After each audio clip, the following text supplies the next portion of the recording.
iPhone 17要涨破台币10万了吗？大家应该都有听说，川普前几天宣布了要针对中国进口的商品额外课征50%的报复性进口关税，也就是说总税率会达到104%。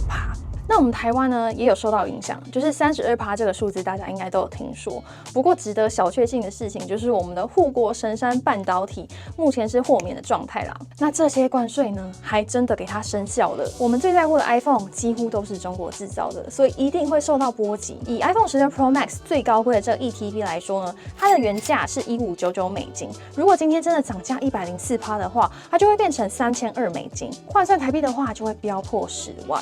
这样的话，可能就没有什么人想要买 iPhone 了啦。所以苹果自己也深知这件事情，所以到底会怎么涨价，会不会涨，然后怎么涨价 ，iPhone 17系列会不会受到影响？你现在该不该买 iPhone？ 我们今天就一起来看一下吧。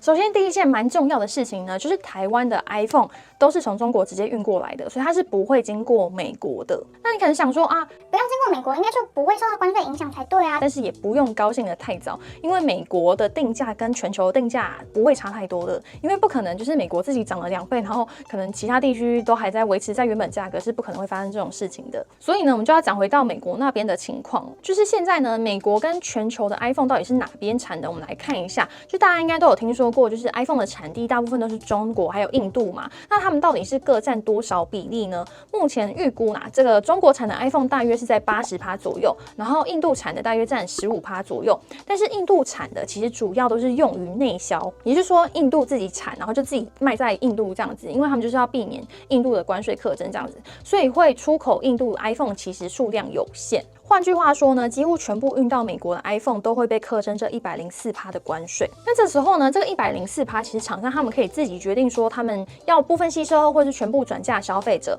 当然啦，如果最糟糕的情况，如果苹果真的那么狠，全部转嫁给消费者的话，我们就来看一下现在呢，美国 iPhone 16数字系列128GB，我们来试算一下好不好？原价呢是$799，然后换算台币大约是26000多。假设今天涨价104%的话，台币就会变成53000。也就是2倍哦，这已经是最基本的 iPhone 16数字系列了。如果今天是16 Pro Max， 然后最高容量的话，我们刚才有讲过，它就是会飙破10万这样子。所以我们现在听到就已经觉得那么夸张了，苹果自己肯定也不会那么贸然的就随便涨价2倍。如果这全部的关税都转嫁给消费者的话，可能我们就会想要转阵营，就例如说转到三星啊，或转到 Android 之类的，他们也深知这件事情哦。所以呢，就美国的分析师就说了，他们觉得苹果呢应该会吸收部分的这个关税，同时呢，他们可能也会要求供应商也共同分摊一部分的关税，这样子。好，就算是苹果自己吸收了部分关税，那肯定这个价格也是要调涨的。那美国一旦调涨呢，全球的这个价差一定是不能差到很多的，全球就也会跟着一起涨。顶多呢，可能每个国家的汇率或是当地的税率有一点不一样，所以会有一点小落差。所以就算台湾的 iPhone 是直接从中国进口的，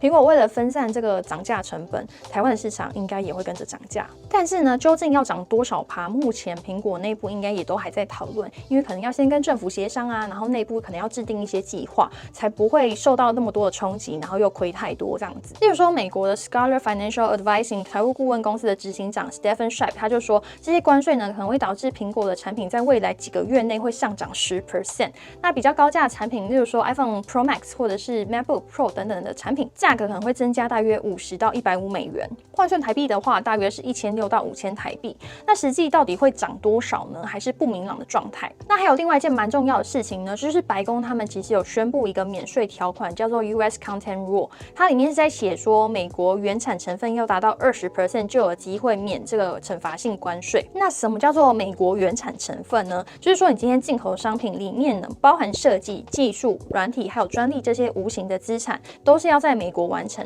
而且呢要达到20%以上。那确定达到20%以上之后，你这些进口的商品就有可能可以免这个惩罚性关税。也就是说，你今天美国价值够高，一切都好谈。但是呢，可能也不是全免哦，就是现在还是一个模糊地带啦。它有可能会部分免，就是你证明你可能20%美国价值嘛，那你就20%免税，那剩下可能还是要征关税。它的条例还是不太清楚，所以还是要等美国他们进一步解释里面到底是在讲什么。最后呢，很多人可能都会疑惑说，现在到底该不该买 iPhone 或者是一些科技产品？我觉得是时候该入手了。就是如果你原本就有在打算要换 iPhone， 然后换一些科技产品的话，现在可能会是几个月以后的一个最低价。可能你现在在使用的 iPhone 就已经在垂死的边缘，那现在就可以换，是个好时机。但是如果还可以用一阵子，然后你再想要不要换 iPhone 17的话，就会有一点风险啦，因为我们现在不知道说到底它会涨多少%，感觉是一定会涨。我自己觉得就是感觉一定会受到波及，至少涨个3到5千块。所以其实蛮多人就是有听到说美国啊或者台湾他们现在已经有一波换机潮，就是立刻开始换 iPhone， 或者是现在想要换什么游戏机啊什么一次给它换掉。所以不知道大家现在听完到现在有什么样的感想哦？有没有趁这个机会赶快把你想要换的东西直接换掉？我自己现在是没有什么东西想要换啦，就是会比较担心说，因为我们频道主要还是会开箱 iPhone 嘛，所以 iPhone 17是一定会购入的。那这个成本呢就往上加了，那会往上加多少呢？我们也会持续来帮大家关注。那大家呢想要讨论什么问题，都欢迎在下方一起讨论，或者是有什么最新的消息，大家也可以补充在下方。那我们今天影片就到这边，我们就下部影片再见喽，拜拜。